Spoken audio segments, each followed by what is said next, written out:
Hey guys, my name is Austin, and today I'm gonna show you guys how to make a catch stitch.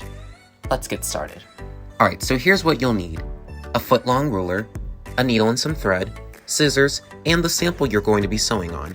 For the purpose of this activity, I'm going to be using an approximate 6x3 Muslim sample.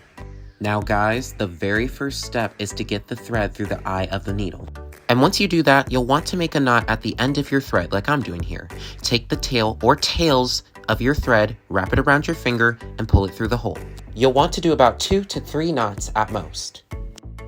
Okay, so here we're going to fold in the top of our sample just a little bit and then fold it again, leaving a little bit of room at the bottom, like so. Now, it's best to have a pin, or in my case, a needle, sewn in at the end of your sample like so, to help hold it in place while you're doing this activity. Now, normally we would have the end of the needle facing away from the closest end of the sample, but here that is not the case. Instead, that is exactly what you want. You want the end of the needle to face the closest end of the sample, and then work your way backwards, alternating from high to low. Now guys, one very important thing to keep in mind as you're doing this, when you get to the high levels, make sure the needle does not go through all the layers of the material. You only want it to go through the first layer.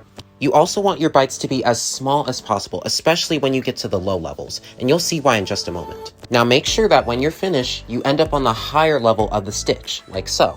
Then make a little T by biting through the first layer of the sample perpendicular to the last high point and gently pulling the needle through the hole. Cut off the excess, remove the pin or needle, and you're done. Should look something like this. A series of X's on the front and a series of tiny dots on the back. This is what I meant earlier when I said to take small bites. But yeah, we did it! Yay! Woohoo!